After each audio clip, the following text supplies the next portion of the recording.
1977 Porsche 911S. It's a coupe with a flat six engine mounted behind the rear axle. And this is a 2008 Porsche 911 GT3. It's a coupe with a flat six engine mounted behind the rear axle. And this is where my 2025 Porsche 911 GT3 RS would be, but today it's having its oil changed.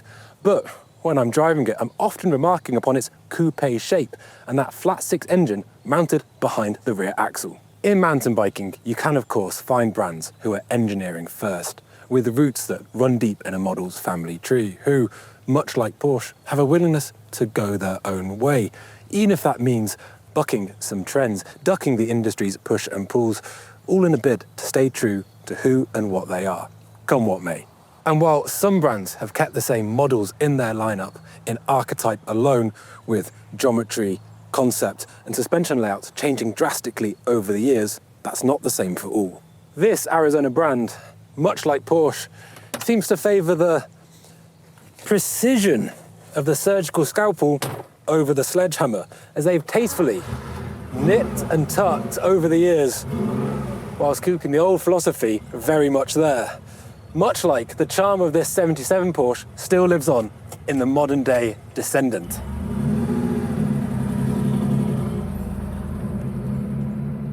So, who is mountain bikes Porsche? It is, of course, Pivot.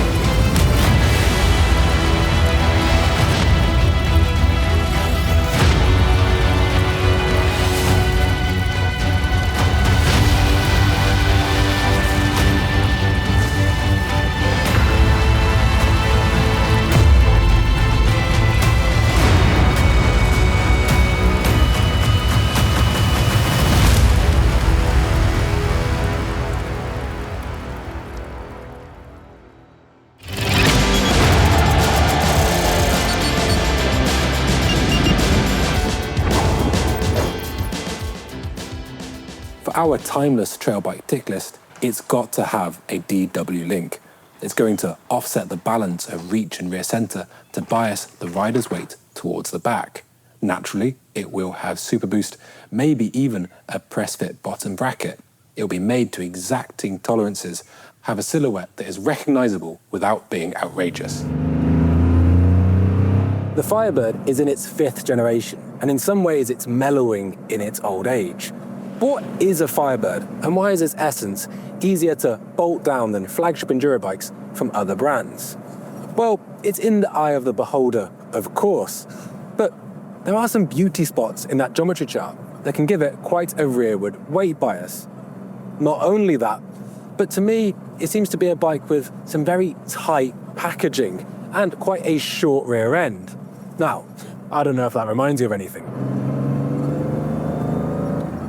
Once those numbers are settled upon, it's then made with a mix of pragmatic thinking and engineering excellence, honed in by their in-house R&D team with, if your eyes to be believed, some truly beautiful CNC prototypes before they decide on the ride feeling characteristic they want and transferring it to the production carbon bike.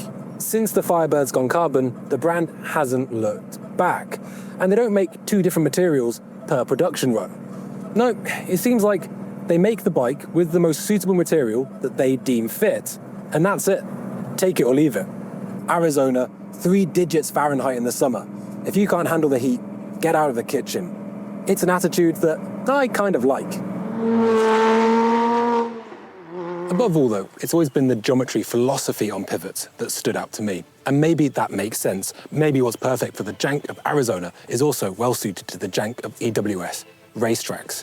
In recent generations, the geometry of the Firebird has flown in the face of other things going on in the industry and directly gone against what some well-respected, esteemed cycling journalists say gives the best ride characteristic, especially in relation to chainstay length. But that hasn't slowed their racers down. not one jot.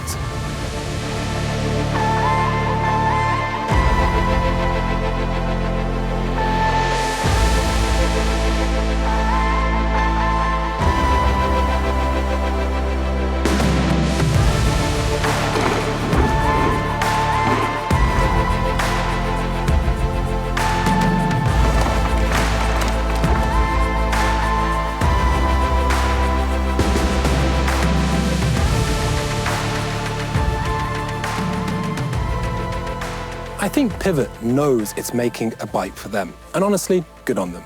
This thing has more calling cards than a 1980s London telephone box. The Super Boost is, quite frankly, unforgivable, and the press fit bottom bracket warrants some kind of suspended community order, but the hallmark geometry and the obsession of telling you just how much travel it has with a nice little sticker, I can live with. But what happens when you're prepared to sweat out your eyeballs, embrace your Arizona native, and go ride some real jank? Getting on this thing and pedaling out the car park, and the first thing you'll notice is an assured pedaling dynamic, neither harsh on bumps or bobbing around. It's very impressive. What's more impressive is how this thing tracks at speed.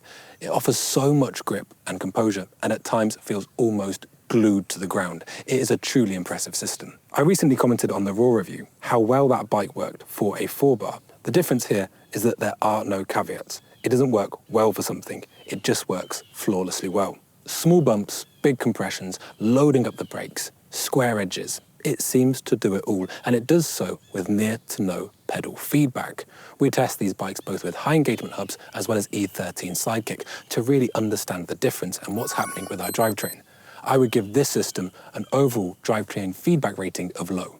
The DW system on this bike is very assured and in some ways almost too grippy, as it exaggerates the rearward weight bias.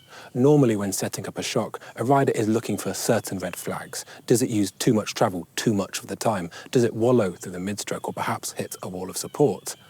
This bike does without those warning shots, risking flattering riders into a bad setup. You can have something that is smooth, bottomless and fluttery, delivering simply disgusting amounts of grip, while actually riding far too deep and preventing enough of the rider's weight being expressed upon the front. This setup makes the bike feel big and far too light on the front wheel. In some ways, it's ironic, talking so much about 8mm of chainstay swing, when the rear can be made to grip so much that that small adjustment essentially becomes inconsequential, with the rear just staying glued to the ground regardless. I think, and I'm calling it, DW4 is my favourite system for enduro bikes. I've ridden it on Ibis's before, and in some ways it's felt a bit too sporty for my liking. But this, as with the Atherton S170, it is exceptional. Genuinely exceptional. Exceptional, exceptional, exceptional. Overall, the Firebird is stiff and taut. It's not an uncomfortable bike, but there are definitely more compliant enduro frames out there. At the channel, we use the same tyres, wheels, inserts, fork and cockpit, so we're pretty sure it's the frame. And that manifests as some high-frequency chatter coming through your hands. But that's enough preamble. Let's finally get in the studio and address what we think about the Firebird's balance. Go on, Tobes. Good boy. But let's hone in on what we really think about that geometry chart. This bike has an okay front-rear balance. It's stock, so to speak, full 29 setup in low with the long setting is in the window, even if it puts me at odds with the sizing. Normally, bike sizing has a large with a 6-foot rider bam in the middle, which I have to admit is perfect for testing bikes. However, I find myself almost between sizes.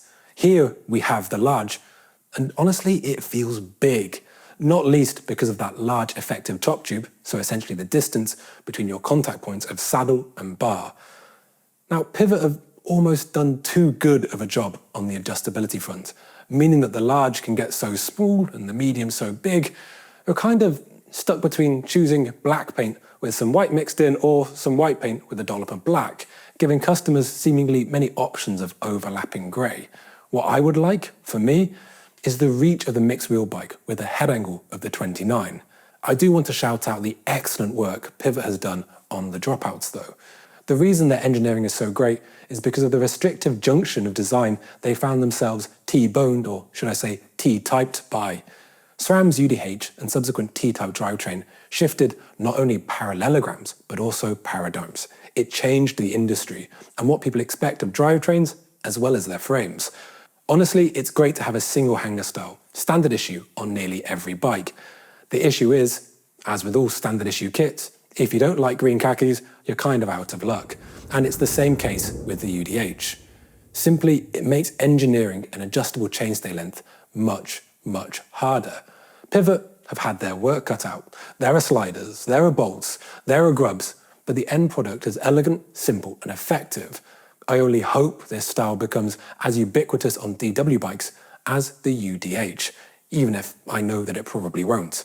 That said, how useful the short rear end setting is with that large reach and high stack, well, in size large at least, isn't something I don't imagine being overly popular.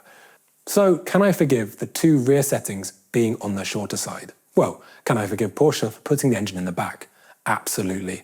This is a well-made functional bike with every option of easy living explored, from quality to features. I think they'll sell a ton. I also think that they like this style of bike, and furthermore, there are a lot of people that will buy it and be very, very happy.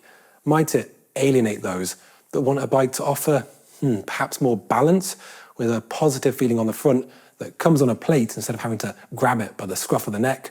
Maybe. But then again, I think Pivot will make their peace with that. If it hadn't got the option to have the longer rear end, I would be saying that it was a bit too Pivot core for me. But as it is, it comes well within the window of preference. Truthfully, I've reviewed some bad bikes in my time that I wouldn't recommend, some weird bikes that I've actually quite liked, and some exceptional bikes that I don't think are for everyone. This Pivot is a good bike, but I'm putting my hands up. It doesn't suit what I want. However, thanks to its adjustability, it sits well within that envelope of very good. It just comes down to what your personal ideals are. Pivot, I think, will always be for the line tamers who have a style that commands stability from the front, and I don't know if we should try and change that. After all, whether it's Raw or Forbidden or whoever, there are plenty of brands that make bikes the way that I want. It's only right that there are others that please people with different tastes. Porsches of 50 years ago might have shaken brown sludge down your trousers with a snap of oversteer, but one man's Widowmaker is another's life partner. One person's foibles are another's charms. Preference and characteristics are what it's all about, especially when we're doing things we love, like riding bicycles. A theme of this channel is trying to understand the difference between great feeling bikes, fast bikes, and bikes that are both, or perhaps even neither. This style of geometry is popular with racers, and I have my theories as to why, but what can ours do on the test track? And is speed the ultimate justification?